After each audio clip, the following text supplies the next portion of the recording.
Hello, സുഖമല്ലേ എല്ലാവർക്കും? ഞാൻ രേണുവിൻ്റെ പിന്നെ വേറെ ഒരു 2-3 പെണ്ണുങ്ങളുടെയൊക്കെ ലൈവ് കണ്ടു കേട്ടോ. കാരണം എന്താണെന്ന് പറഞ്ഞാൽ ചേച്ചിൻ്റെ ഒരു മോൻ മരിച്ചിട്ട് 4 മാസമായുള്ളൂ. ഇപ്പോൾ 2 കുട്ടികൾക്കും കൂടിയിട്ട് എന്താ പറയുക ബൈക്ക് ആക്സിഡൻ്റ് ആയിട്ട് ആശുപത്രി കിടക്കുന്നുണ്ട്. അപ്പോൾ പെട്ടെന്ന് എനിക്ക് 9 മണിക്ക് കോള് വന്നപ്പോൾ ഞാൻ അങ്ങനെ അങ്ങോട്ട് പോയിട്ട് പുലർച്ചെ 3 മണിയായി തിരിച്ചെത്തിയപ്പോൾ ഉറക്കം വരുന്നില്ല, മനസ്സിന് സഞ്ചാരമായിട്ട് ടെൻഷനുമായിട്ട്. അങ്ങനെ ഞാൻ മൊബൈൽ നോക്കിയിട്ട് ഇങ്ങനെ ഓരോന്ന് തള്ളിക്കളയുമ്പോൾ ഇവരൊരു വീഡിയോ കണ്ടത്.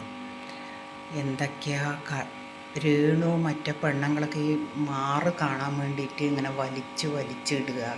പിന്നെ ഈ തൊടയുടെ ഇടുക്കില്ലേ, അതായത് അവിടെ മാത്രം കാണിക്കുന്നില്ല, ഈ തൊടയുടെ ഇടുക്ക് കാണിക്കുക, പിന്നെ നാക്കുകൊണ്ട് ഇങ്ങനെ ചുരുട്ടുക, പിന്നെ എന്തൊക്കെയൊക്കെയോ അതായത് എന്താ പറയുക, ആണുങ്ങളുടെ ലൈംഗിക ദാരിദ്ര്യം തീർത്തുകൊണ്ടിരിക്കുകയാണ്. മനസ്സിലായില്ലേ? എന്താ നമ്മുടെ നാട് പോണ പോക്ക്? എവിടേക്കാണ് പോണ? പെണ്ണുങ്ങൾക്ക് കാമപ്രാന്താണോ ആണുങ്ങൾക്ക് കാമപ്രാന്താണോ എന്നറിയില്ല. കുറേ തേവിടിശികൾ ഇങ്ങനെ ഈ മൊബൈലിൽ വന്നിട്ട് കാണിച്ചു കൂട്ടുക. ഇത് സ്വന്തം തന്തയും തള്ളയും കാണുന്നോ മറ്റുള്ളവർ കാണുന്നോ ഒന്നുമില്ല. ഞാൻ അങ്ങനെയാണ്. ഇത് പെട്ടെന്ന് എല്ലാവരും ഇപ്പോൾ ഈ 18 ഇപ്പം 5-ലും 6-ലും പഠിക്കുന്നവരെടുത്തൊക്കെ ഫോണുണ്ട്. ഇപ്പോൾ ഈ രേഷ്മ തങ്കച്ചൻ കാണിക്കുന്നത് സുധീര മൂത്ത മകൻ്റെ അടുത്ത് ഫോണില്ലേ. ഇതിപ്പോൾ എല്ലാവർക്കും കാണാൻ പറ്റുമോ? ഇതിപ്പോൾ ലൈവിന് എന്തെടുക്കണമെന്ന് ഇതെടുത്താൽ മാത്രമൊന്നുമല്ല കാണാൻ പറ്റുക, എല്ലാവർക്കും കാണാൻ പറ്റും. ഞാനിങ്ങനെ ആകെ എന്താ പറയാമെന്ന് എനിക്കറിയില്ല.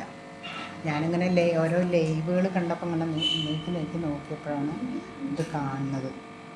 എന്തൊക്കെയാണ് കാണിച്ചു കൊടുക്കുന്നത്? നാണം, മാനം, തൊലി ഒന്നുമില്ല. കാശ് ഇവൾക്ക് ശരിക്കും ഒരു ജോലി ഉണ്ടല്ലോ.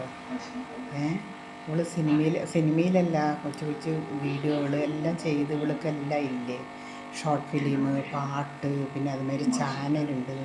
പിന്നെ എന്തിനാ ഈ കൂട്ടിച്ചകളൊക്കെ ഇങ്ങനെ ചെയ്യണത്? മാനവ മര്യാദയ്ക്കൊക്കെ സമ്പാദിക്കണ്ടല്ലോ. ഇങ്ങനെ സമ്പാദിച്ചിട്ട് കാശ് വേണോ? അത് ഒരു റൂമിൻ്റെ ഉള്ളിൽ കിടന്ന് ഇങ്ങനെയൊക്കെ കാട്ടിക്കൂട്ടി വേഷക്കെട്ട് കാണുമ്പോൾ തന്തയും തള്ളയും കാണണ്ട, അല്ല തന്തയും തള്ളയും കാണണ്ടെന്നാ. കുറേ എന്തൊക്കെയൊക്കെ കാണിക്കുന്നവരും കെട്ടിയവനില്ലാത്തവർ, പിന്നെ അതുമാതിരി ആ 2 പെൺപിള്ളേർ, ഇവരൊക്കെയാണ് കാണിക്കുന്നത്. പക്ഷെ എന്നാലും എന്താ പറയുക, അതും കൂടുതലൊക്കെ കല്യാണം കഴിഞ്ഞ ഈ വെളിനാട്ടിലുള്ള ആണുങ്ങൾ തന്നെയാണ് കൂടുതൽ ഇതിൽ വന്നിട്ട് ഇത് വരുന്നതേ. ശരിക്കും ആണുങ്ങളെ പറയണോ പെണ്ണുങ്ങളെ പറയണോ എന്നറിയില്ല. പക്ഷേ അതിപ്പോൾ ആണുങ്ങളെ നമുക്കൊന്നും പറയാൻ വഴിയില്ല.